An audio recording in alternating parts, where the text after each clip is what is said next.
우리 함께 하나님의 말씀 같이 봉독하도록 하겠습니다. 사도행전 3장 1절에서 10절까지의 말씀입니다. 우리 서로를 향해서 함께 예배할 수 있어서 행복합니다 라고 인사해 볼까요? 함께 예배할 수 있어서 행복합니다. 행복합니다. 아멘. 본문이 진행되고 있던 시대적 상황을 좀 보게 되면요, 교회가 유대 사회에 이제 막 세워지기 시작한 때였어요. 그 말은 무슨 말이냐면 유대 민족에게 있어서 이단과 같은 존재가 세워지고 있었다라는 것과 같은 것이었어요.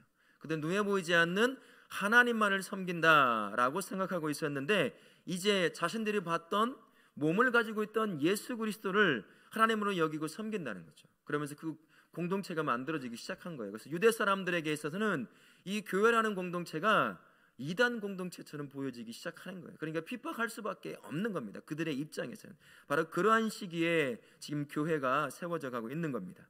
사도들이 전한 그 말씀으로 말미암아 수천 명씩 모여들기 시작을 했어요. 새로운 복음, 자신들을 살려내는 복음을 듣다 보니 많은 사람들이 그 복음 앞에 무릎을 꿇고 나온 그런 역사들이 있었다는 것입니다. 뿐만 아니라 공동체가 만들어지면서 그 안에서 말씀을 가르치고 말씀을 나누고 함께 말씀 안에서 세워져가는 그러한 공동체가 됐고, 떡을 함께 떼는 그러한 공동체가 되기 시작합니다. 가장 눈에 띄는 모습은 어떤 모습이냐면, 이 당시 보기 어려운 일인 교회 공동체 안에서 독특한 일이 일어나고 있었던 거예요. 그 안에 있던 사람들이 자기가 가지고 있던 물건들을 팔아서 서로 통용하는 겁니다. 팔았으면 내 것만 되면 좋은데 내 것도 아니라 네가 필요하구나, 그래서 주는 거예요. 자기 재산을 팔아가지고 주기 시작하는 거죠. 재산과 소유를 다 팔아서 서로 필요에 따라서 나눠주고 나눠받기도 하고 하는 일들, 참 희한한 일들이 유대 사회에서 예수님을 믿는다고 하는 사람들 사이에서 일어나기 시작하는 거예요. 이것들을 통해서 학자들은 공산주의가 탄생했다, 이런 말도 좀 하는 그런 거잖아요. 이처럼 다른 공동체 안에서는 볼 수 없었던 일들이 예수님을 믿는 교회 공동체 안에서 독특하게 그러한 일들이 일어나고 있었다라는 것입니다. 교회 공동체가 가지고 있는 독특한 특징이 바로 이겁니다. 예수님의 삶의 모습을 닮아가는 거죠. 예수님은 자신의 생명을 다 내어주셨어요. 그죠? 섬김을 받으러 온 자가 아니라 섬기려 하려고 왔다라고 말씀처럼 목숨까지 내어주면서 섬겼어요. 그 모습이 초대교회에 막 세워져 가고 있는 교회 안에서 그들이 가지고 있던 작은 복을 나누는 그런 과정을 통해서 보여주고 있었다는 것입니다. 교회 공동체 안에서 서로의 필요를 채워주는 사람들로 가득 채워져 있었다라는 거죠. 그러면서 3장으로 딱 넘어오면서 이렇게 채워져야 할 자들이 누구인지를, 어떤 삶을 사는 사람인지를 베드로와 요한의 모습을 통해서 우리에게 가르쳐 줍니다. 우리가 읽었던 본문에 주요한 동사 한 3가지를 한번 볼 필요가 있는데요. 첫 번째 4절에 보게 되면 주목하다라는 말이 있어요. 주목하고라는 말이 있습니다. 이게 무슨 말이냐면 의도적으로 날 때부터 못 걷는 사람을 바라보기 시작한 거예요. 왜 바라봤을까요? 왜 바라봤을까요? 그가 필요한 게 무엇인지 보는 거예요. 의도적으로 무엇이 필요한지를 알려고 애를 쓰는 그러한 모습을 가지고 있다는 거예요. 우리에게 필요한 게 바로 그런 모습입니다. 교회 공동체 안에서 우리는 예수님의 피를 공유한 자고, 그 피로 말미암아 구원을 얻어 함께 누리는 자, 그게 서로 연결되어 있는 그런 사람입니다. 그래서 베드로와 요한이 날 때부터 걷지 못한 자를 향해 그냥 누구나 다처럼 다 지나가면 좋으면만, 그들은 그 날 때부터 걷지 못한 자들 향해서 의도적으로 주목해서 바라봤어요. 뭐가 필요할까? 내가 줄 수 있는 게 무엇이 있을까? 무엇이 필요하게 어떻게 채워주면 좋을까? 라고 하는 그러한 의도를 가지고 바라봤다는 거예요. 공동체 안에서도 이것이 필요하다는 겁니다. 서양의 문화권의 영향을 받다 보니까 이제 교회든 우리나라든 동양권이든 옛날과 같지 않게 개인주의가 많이 팽배해 있어요. 교회 안에도 마찬가지입니다. 그래서 시골이나 가봐야 이제 조금 옛날 모습이 있고, 이제 대도시에 오고 큰 대형화된 교회 가게 되면 누가 누군지도 몰라요. 누가 예배 드리는지도 모르고 누가 등록교인지도 모르고 아무도 몰라요. 그냥 그렇게 자기 편한 대로 와서 예배 드리고 그냥 가는 거예요. 교제가 없어요. 그러다 보니 매주만 나 만나는 사람인데 교적부를 쳐보면 안 나와. 2년 동안 3년 동안 봤는데도 자기는 교제하고 싶지 않다는 거예요. 그냥 이 마음의 평안을 얻기 위해서 예배만 드리겠다 라는 마음으로 오시는 분들이 대형교회에 엄청 많습니다. 3,000명이라고 한다면 그 중에 1,000명 정도가 그런 사람이에요. 이 거짓말이 아니라 실제 그런 일이 발생한다는 거죠. 근데 하나님께서 몸된 교회를 세우신 공동체는 서로의 필요를 채워주기 위해서 주목해 봐야 되는 거예요. 얼굴이 왜 그럴까? 왜 이렇게 다크서클이 이 볼 밑에까지 내려와 있을까? 무슨 큰 문제가 있나? 옷은 왜 저렇게 입고 왔지? 다쳤나? 살이 좀 많이 찌셨나? 뭐 이런, 이게 관심을 갖고 봐야 된다는 거예요. 주목해서 바라봄으로 말미암아 그 영혼이, 그 삶이 무엇이 채워져야 할지를 볼 수 있어야 된다는 거예요. 그러거나 말거나 나만 예배드리고 가면 되는 거지 뭐 하고 갈 수 있겠죠. 그러나 그것은 예수님의 한 피바다 한 몸 된 형제와 자매들의 모습은 아니라는 거예요. 그래서 요한과 베드로가 그냥 지나칠 수 있을 그 나면서부터 걷지 못했던 그 자를 주목하여 의도적으로 바라봤던 것처럼 우리는 서로를 향해서 의도적으로 바라볼 수 있어야 돼요. 물론 나쁜 마음으로 바라보면 안 돼요. 뭔 짓을 했지? 나를 왜 저렇게 바라보지? 그런 것으로 바라보지 말고 정말 필요한 게 뭐가 있을까? 얼굴을 보니까 요새 말도 좀 줄어들고 참 힘든가 보다. 그러면 살짝 가서 뭐가 필요한지 물어보는 거예요. 물질도 필요할 수 있고 영혼의 침체함에서 필요할 수도 있고 다른 것이 있어요. 그것들을 작지만 내 수준에서 채워줄 수 있는 그 준비가 되어 있어야 한다는 거예요. 그래서 서로를 향해 주목해서 볼 수 있는 그런 성도님들 되실 수 있기를 바랍니다. 아멘. 5절의 말씀 보면 또 이런 단어가 있어요. 주다라는 단어가 있습니다. 주고, 이것은 허락하다라는 의미도 있고 무료로 주다라는 의미 있고 제공해준다, 말 그대로 주는다라는 말이 있습니다. 마태복음 10장 8절에 이렇게 말씀하셔요. 병든 자를 고치며 죽은 자를 살리며 나병 환자를 깨끗하게 하며 귀신을 쫓아내되 너희가 거저 받았으니 거저 두라. 이것들 주면서 무언가를 얻으려고 마음에 품지 말라는 거예요. 그냥 거저 받았으니까 거저 주라 라고 하나님께서 말씀하시는 것입니다. 각 성도는 받을 수 없는 것을 받아 누리고 있습니다. 저도 마찬가지고 우리 모두가 한 분 한 분 다 절대로 내 스스로는 받을 수 없는 것을 받아 누리고 있어요. 그게 뭐죠? 예수님의 구원이에요. 우리는 얻을 수 없는 것이었어요. 그러나 공짜로 은혜로 우리가 받아서 누리고 있어요. 그러면 이것은 내가 줄 수 있는 위치에 있다는 거예요. 아무런 조건 없이 내가 가진 것, 나에게 허락한 것 범위 안에서 내가 줄 수 있는 것이 있다는 거예요. 받아만 누리는 자가 되어서는 안 된다라는 것입니다. 제가 언젠가도 말씀드렸지만 아무리 좋은 것도 인간 안에 들어오기 시작하면 썩기 시작해요. 그게 은혜든 하나님이 주신 사랑이든 간에 그게 내 안에 딱 멈춰서 나만 하게 되면 썩어요. 반드시 썩어서 나를 부패하게 만듭니다. 죄짓게 만들어요. 이기적으로 만들고 다른 사람을 바라보지 못하게 만들어요. 하나님이 베푸시는 은혜와 사랑은 반드시 들어온 만큼 흘려보내야 돼요. 그래야 또 부어주고 새로운 은혜와 새로운 사랑을 계속해서 차고 넘치도록 부어주는 거예요. 그래서 새 은혜를 맛볼 수 있는 겁니다. 썩은 은혜 맛보는 것이 아니라, 이미 구식의 사랑을 맛보는 것이 아니라 그때그때마다 베풀어 주시는 그 새로운 은혜와 새로운 사랑을 계속 맛보는 거예요. 그 재미로 쏟아붓는 것입니다. 그 재미로 계속 누군가에게 흘려보내는 거예요. 우리 교회 안에서도 그런 분들 있잖아요. 이게 쏟아놓으니 또 부어주시고 응답하시는 하나님의 응답을 경험하시는 거예요. 이제 그게 바로 준다라는 것입니다. 우리 안에 바로 그것입니다.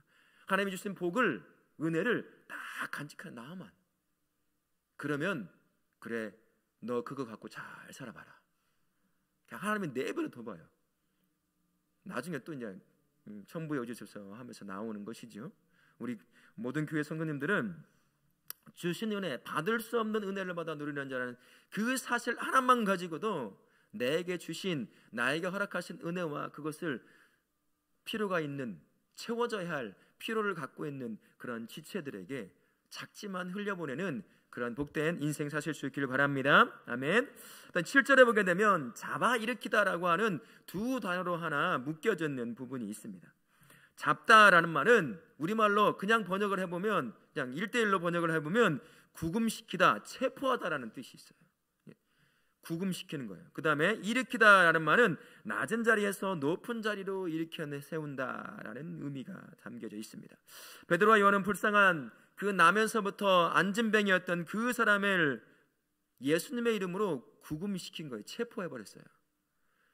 예수님의 이름으로 그의 손을 딱 잡으면 말미암아 예수님의 안에서 붙잡힌 바 되게 만든 거예요. 예수님이라고 하는 그 은혜의 테두리 안에 완전히 갇혀버리게 만드는 그 인생을 했다는 것입니다. 그 역사를 일으켰다는 거예요. 주저앉은 인생을 하여금 다시 회복되는 인생으로 일으켜 세웠다라고 하는 것입니다.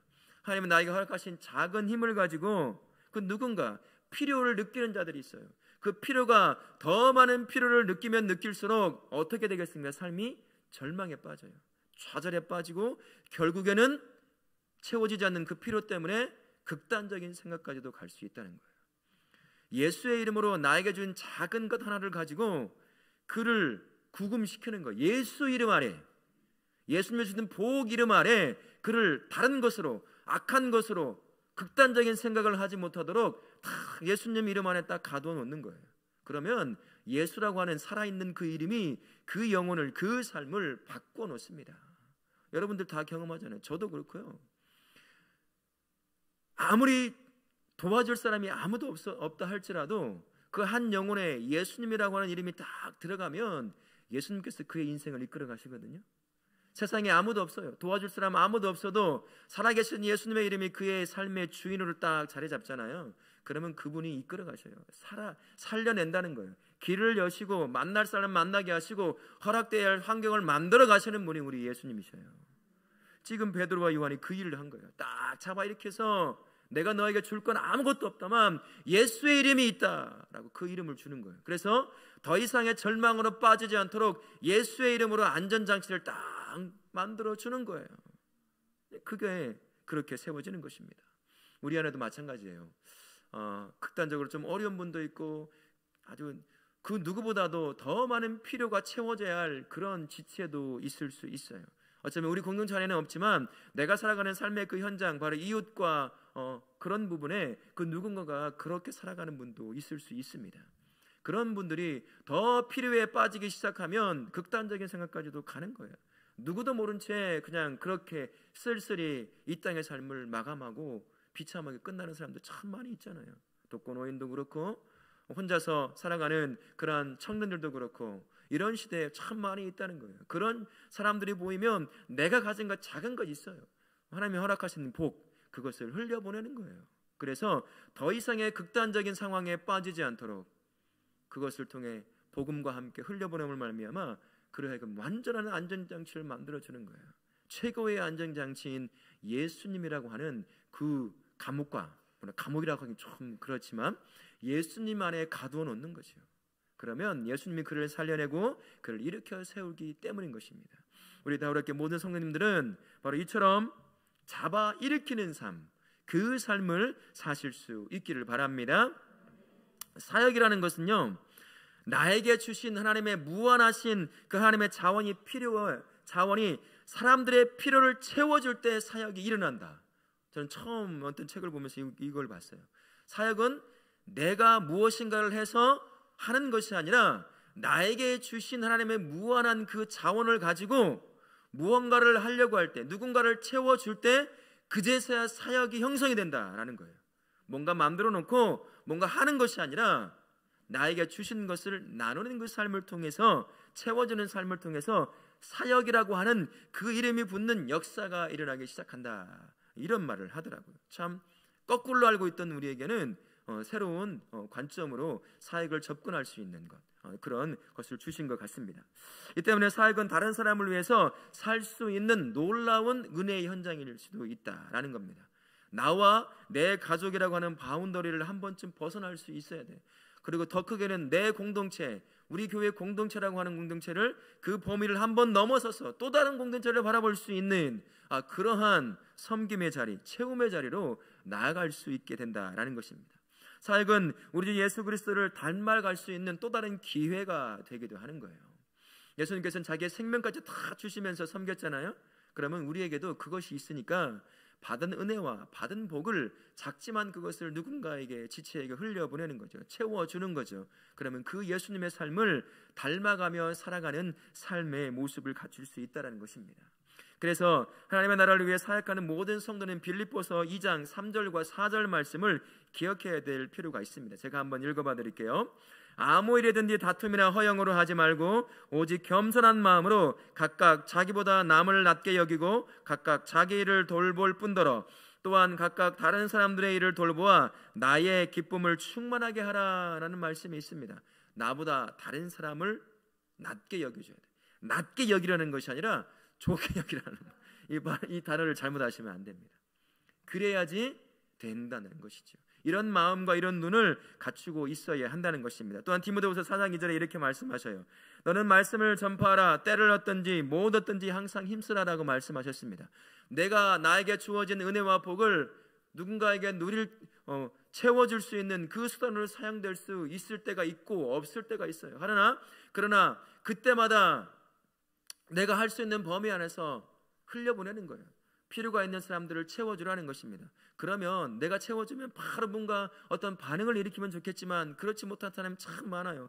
내 남편이, 내 자녀가, 내 부모가, 내 이웃이 내가 섬긴 사랑의 섬김을 말미암아 예수님 앞에 딱 돌아오면 좋을 텐데 그러던가요? 안 하잖아요. 그렇지 않잖아요.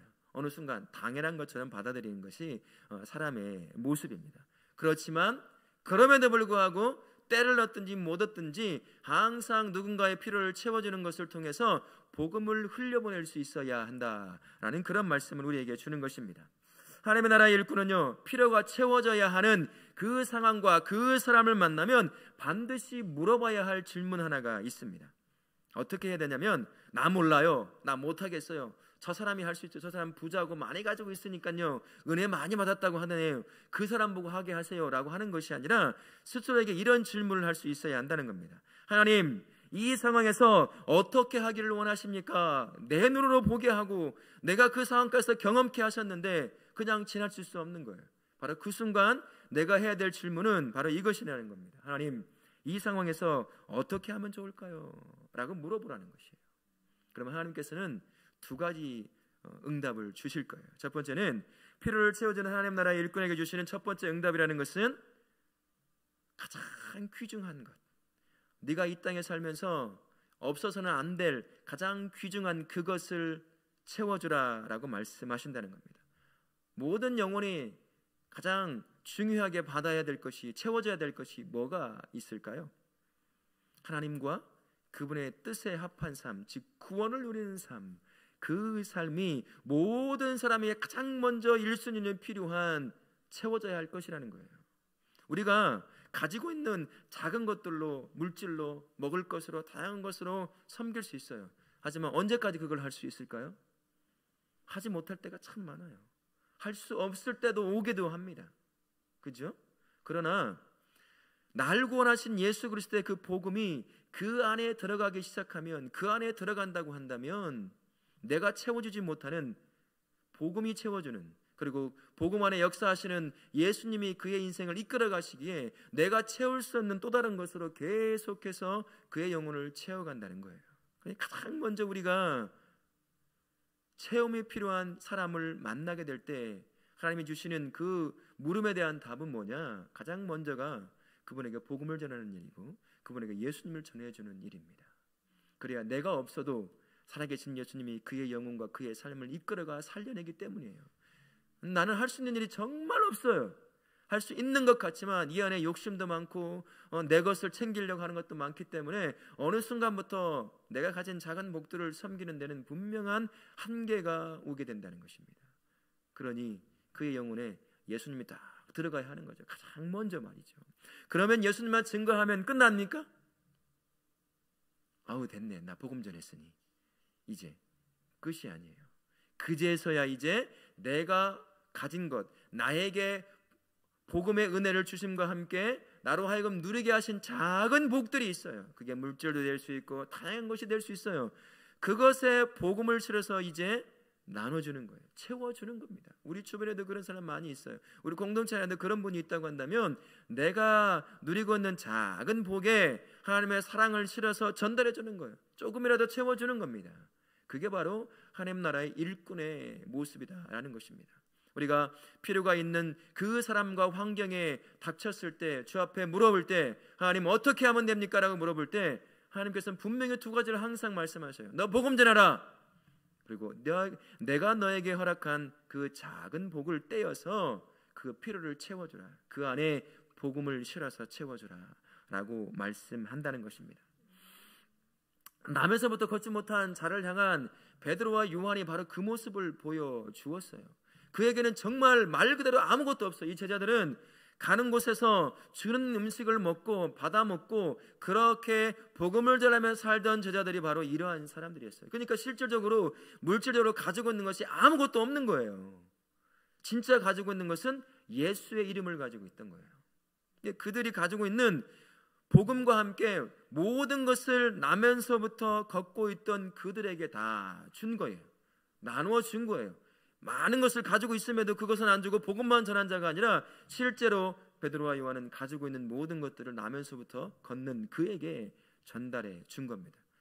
주목해서 보니 그의 인생에 필요한 것은 다른 것이 아니라 예수 그리스도의 그의 이름이라는 사실을 알고 나 아무것도 없지만 내가 가진 모든 것인 예수의 이름을 너에게 준다라고 말합니다. 그리고 다시 그를 일으켜 세워서 그가 스스로 벌어서 먹을 수 있는 그런 상태로 회복시켜 놓는 것, 그게 바로 베드로와 요한의 모습인 것이죠. 우리가 그 사역자의 모습, 일꾼의 모습을 우리가 갖출 수 있어야 한다는 것입니다. 우리는 서로를 향해서 바라보고 그런 과정을 통해서 필요가 있는 영혼들을 보며 그들을 채워줄 수 있어야 한다는 겁니다. 그래야 다시 그들이 일어서서 자신이 하나님께서 허락하신 삶의 모습을 살아갈 수 있게 된다라는 사실 꼭 기억하실 수 있기를 바랍니다. 아멘. 예수님의 몸된 교회에 속한 모든 성도는 누군가 필요를 채워주는 하나님의 일꾼으로 다 부름받았습니다. 왜 그럴까요? 내가 먼저 근본적으로 밑빠진 독처럼 구멍이 뚫려있는 인생, 죽음을 향해서 끊임없이 나아가고 있는 우리를 향해 예수님이 자기의 생명을 다 걸어서 그 필요를 완벽하게 채워주셨어요. 그거 하나만 가지고도 우리는 누군가의 필요를 채워주는 인생으로 부름받았다라는 것입니다. 그러니 누구의 몫이야, 나는 그런 은사도 없어, 가난해, 부자도 아니야 라고 말할 수 없다는 거예요. 우리 모두는 다 누군가의 필요를 채워줘야 할 그러한 하나님 나라의 일꾼으로 부름받았다는 사실을 기억하실 수 있기를 바랍니다. 그 삶을 살기 위해서는 공동체 안에서부터 서로를 향해서 주목해 볼 필요가 있어요. 예수님의 눈으로 그의 인생을 바라보고 그의 삶을 바라보며 정말 뭐가 필요할까를 바라보면서 기도가 필요하면 기도로 그의 영혼을 채워주고, 때로는 위로의 말이 필요하다고 한다면 위로의 말로 그의 삶을 채워줄 수 있는 것, 그게 바로 성도요 하나님 나라에 채워주는 자의 일꾼의 모습이라는 것입니다. 나에게 허락한 작은 복들을 복음을 실어서 그 사람들에게 사랑을 실어서 채워주는 거예요. 그게 얼마나 다르게 많은 것을 채워줄 수 있겠습니까만, 그러나 그 안에 복음이 실려서 그 영혼을 채운다고 한다면 그 안에 있는 예수님 그 복음이 그 영혼을 내가 채운 것보다 더 많이 풍성하게 채우게 될 것입니다. 내가 할 수 있는 것보다도 더 큰 일로 그의 영혼을 살려낼 수 있을 거예요. 그게 바로 하나님 나라에 채워주는 자의 일꾼의 모습이라는 사실을 기억하실 수 있길 바라요. 저와 우리 모든 우리가 다 가장 필요했던 구원과 이로 인한 해방을 우리가 체험하며 지금도 살고 있습니다. 그뿐만 아니라 우리에게 허락하신 작은 복들을 계속해서 우리가 누리고 있어요. 이제는 그것들을 누리며 내 안에 채워가는 것뿐만 아니라 이제는 나를 통해서 채워져야 할 그 영혼들, 우리 안에 지체, 내 이웃들이 조금씩 복음과 함께 그의 영혼이 채워져야 하고 그의 삶이 채워져야 할 줄 믿습니다. 이 한 주간 내가 세워진 바로 이 공동체 안에서뿐만 아니라 삶의 바로 그 현장에서 체험이 필요한 영혼들이 있어요. 채워지고 채우려고 해도 채워지지 않는 그 삶, 그러다 보니 좌절과 절망과 아픔 가운데 주저앉아버린 사람들이 우리 주변에 적지 않게 있다는 거예요. 그들에게 우리가 무엇을 채워줄 수 있을까? 복음과 함께 나에게 허락한 작은 복을 들고 그 안에 복음을, 예수님의 사랑과 예수님의 은혜를 실어서 내가 채울 수 있는 만큼 그 한 사람의 영혼과 삶에 채워주는 것입니다. 이 한 주간 그렇게 내가 누리고 있는 복음과 복을 누군가에게 꼭 채워주는 복된 인생 사실 수 있기를 예수님의 이름으로 축원합니다. 아멘.